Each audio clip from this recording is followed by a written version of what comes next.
I thought I'd just do this quick video on how much I've spent on this car, and I'll do this on some of the other ones going forward.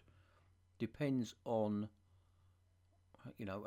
how long you can get the upgrades on. Now I try and get the upgrades on pretty quickly so I can get to a position where it's just gold upgrades only, and then I'll decide on that point whether to upgrade any more or possibly skip a goal or two.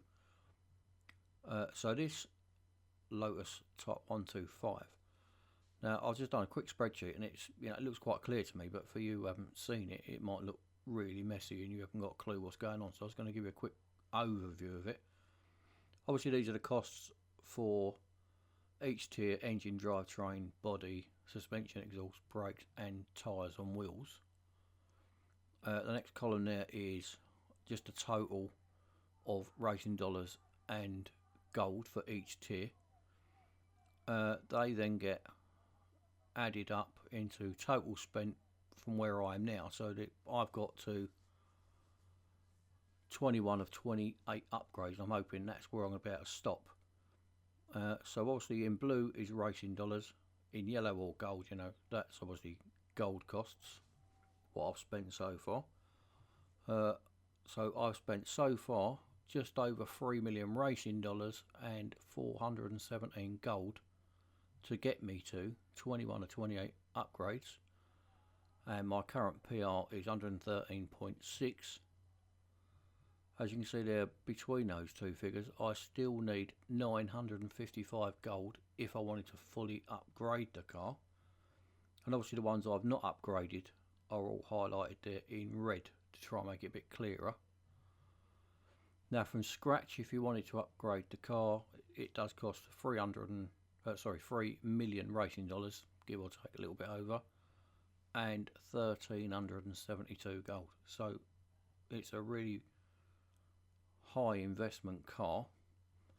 Obviously we're all different and we want to get the car at different prices. Basically some people just want to get the car. I'm at the stage where I've almost completed the game, very close to it again, so I obviously want to get the car, but I also need to complete the series that it's in, and I've got one or two other series to complete as well.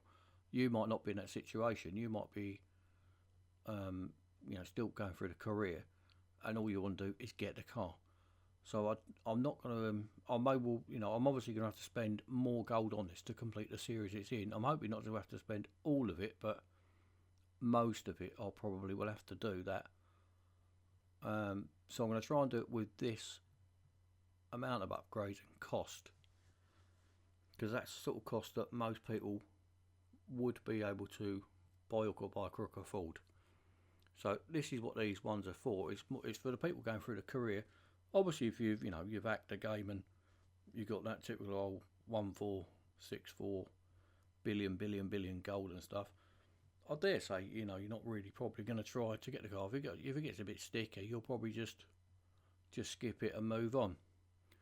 But for the ones that are going through the career and want to earning your way through, balancing the costs are really important. So that's why I try and do it. Whereas so spend about say 400 gold, a lot of people will be able to farm and save up for that to do that. You might get it less than what I'm getting it for, but this is a bit of a ballpark figure really. So 3 million racing dollars I've spent and 417 gold. I'll see how I go with that. Obviously it's probably doable with less than that, and it's certainly doable with more than that. Anyway, that's it for this one, and I'll see you for cracking on for all the stages on stage 2 from tomorrow. Any questions, drop me a message. Cheers.